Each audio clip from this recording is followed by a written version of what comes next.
Okay. Well, I'll give you a heads up right now. We are going to talk about a topic that we basically talk about every friggin' night. So, click away if you don't want to talk about it, if you don't want to hear it, because I'm going to talk about it. This was an ugly loss. This was a frustrating loss. Um, and, just really bad basketball played by your Knicks. Stupid, unfocused turnovers. Bad quality shots. Lots of missing. A lot of bad fouls on the other end. A lot of frustrating possessions on the other end. Like they were cheating off the weak side a lot early on, so they got beat on that hook pass off the drive in the middle or off the pick and roll. And the defense, I guess, had some moments and improved as the game went along. And at the end of the day, Cleveland only scored 109.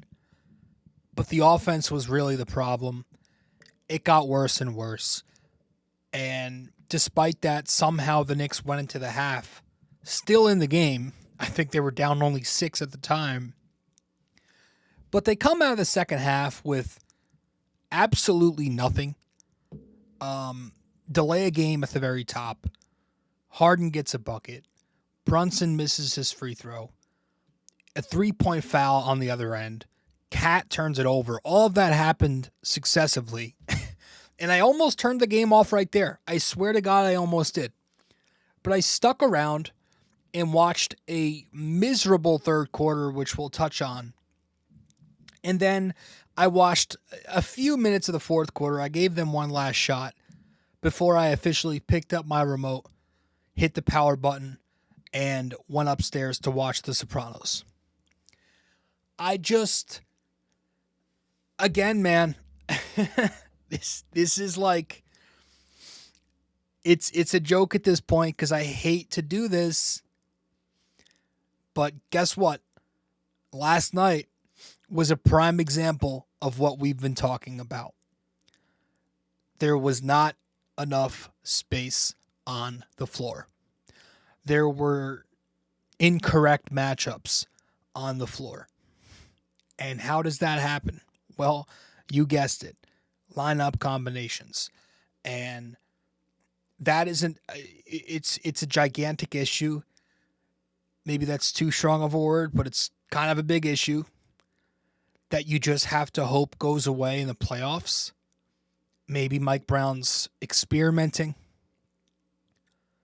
Maybe that's not the right word. Maybe he's just trying to figure this Josh Hart, Karl Towns stuff out right now. This half-court problem between them two. Maybe he's just trying to figure it out now so it becomes not an issue in the playoffs. So for this episode, I'm going to rag on that. In this 109-94 loss in Cleveland last night, that was the main issue. And I'll also not only rag on the lineup combinations, but I think it's fair to also question the lack of counters that the Knicks had for that when Cleveland was cross-matching and when they sent help off the lane. Let's try that again. When Cleveland was cross-matching Cat and Hart, and when they sent help to the lanes off of Josh Hart. And it's just frustrating because we only get, sometimes if we're lucky, like 4 minutes of a 5-out look. But for the most part, somebody between these 3 guys, or I guess 4 guys if you include Huck Porty, it's Huck Porty, Sohan, Mitch, and Hart. It's always going to be at least one of them on the floor. And sometimes it's 2 of those guys next to Karl Anthony Towns. And so if this is the way we're going, if you're going to play Hart or a non-threat with Cat so often, then you need to do a number of things to make it work. And it's just not realistic. We've spoken about it. That guy, that non-spacer that's playing with Cat, he needs to be the one throwing the entry to the post when Cat's posting so you can avoid backside help so Cat can see the helper coming from the top. And the post entry's got to be a quick hit so you can avoid the scram switch. And that guy, that non-spacer, also has to be screening a lot. He has to be in action, but also off screening too, so that Brunson and some of the other Knicks can get the correct switches and get the big also out of the paint. That guy, and let's be honest, a lot of the time it's Josh, needs to be taking every single open three-point look he has. Now, Josh Hart finished with 8 3-point attempts. So many 3-point attempts, he still passed up last night. You have to take those open looks. Force the defense to start closing out to you, and that's going to open up your drive game. You need to push in transition and play full court basketball in these lineups so you can avoid the defense from setting up those help coverages in the half court. Didn't get enough of that. Neither of those things happened nearly enough last night. Hart was passing up open threes. There was not nearly enough cat post entries or screens with the big on him. He had 5 total shots all night. Or when, Hart had the big on him, which was the majority of the night, there was not nearly enough Brunson-Hart pick and roll so Brunson could get that switch. The transition game the Knicks were running looked good at points early on, just not consistent enough. But I'm gonna keep saying it because it's true. It's really freaking true. Without proper floor space in the half court, that's going to lead to what you saw last night. It'll lead to bad shot attempts. It'll lead to bad turnovers. Cat had 5 turnovers last night. The first 2 that he had, I thought, were a prime example of what we're talking about. His first turnover of the night came in the first quarter. He drives to the basket with Josh Hart 1 pass away. So Allen helps all the way off Josh to double the drive. That forces Cat to make a pass out. Hart can't handle the pass out, turns it over. The second turnover that Cat has in this game came in the second quarter. He posts up on a wing since the big was on Hart. He had Dean Wade on him. He posts him, but Dean Wade pokes the ball loose. Cat's much better when he's in face-up, and he's much better when he's in pick and roll, pick and pop. But posting physical, quick wings has never been his strength. And again, like a lot of that is Cat's fault too. I'm not excusing him from some of these turnovers, but Mike Brown not making his second best player, his highest paid player, not making that guy's life easier by playing him in suboptimal lineups that invite this kind of stuff, that's also a problem. You played Cleveland last night. Okay, that's a legitimate playoff opponent, just like Detroit, just like Boston. Those teams will play you smart. That's not Washington who you played last night. It's not Chicago. It's not Brooklyn. It's not Atlanta. It's not Utah, etc. You played a good playoff team with a smart head coach who will not play into your hands, but instead they're going to force you to either adjust or play into his hands. And Mike Brown chose the latter. But you get to that third quarter last night, my goodness. When the Knicks actually were in it for a bit, third quarter comes, and my goodness, as we said at the top, wasn't good from the get-go. The Knicks finished the third quarter. In those 12 minutes, they scored 11 points, shoot 3 for 24, and 1 for 12 on threes. Josh Hart was being helped off as it was, but you had Cat on the dunker spot to clog up the paint even more. So shout out to Locked On Knicks, because I was listening to that show. They made a good point that it's not just about lineup combos. Like sometimes your spacing principles just have to be better. You have to know where to stand on the floor. Your positioning needs to be smarter. And if you already have Hart out there, which is going to invite the big to the paint, you can't have Cat standing in the paint, which is just going to double down on that. And so when you had Brunson out there with that happening, there was just zero space for him to work with inside the arc. He couldn't get to the mid-range with space. He couldn't get to that floater that he liked. He was 6 for 19, and he still shot 3 out of 7 from 3. What's that tell you about the spacing in the paint? The Knicks, they missed Deuce McBride and his gravity badly. There was a post going around on Twitter. Hot Hand Theory, I believe, posted it. Just a poll to Knicks fans and Wolves fans saying, if you could swap Dante and Hart, would you? Contracts and everything aside. I said yeah. Because Dante DiVincenzo, he is one of the rare guards in this league where his gravity is so, like it is so heavy. Like it'll pull, he's able to space out a little bit more further than your average good shooting guard. And what I'm trying to get out of here is that was kind of Deuce McBride for the Knicks. Deuce McBride, he is such a good shooter that his man is going to drag out a little more further than anybody else would. 27 feet instead of 25. And that makes a big difference.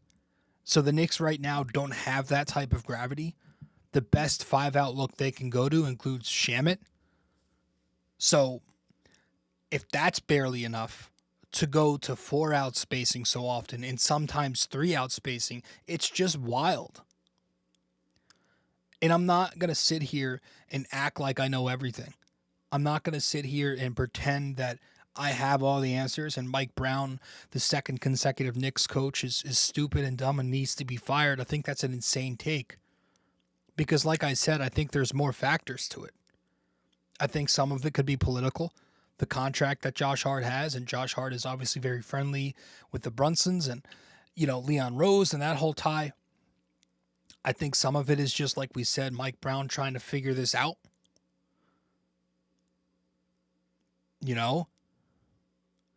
And there are some other reasons to it maybe too.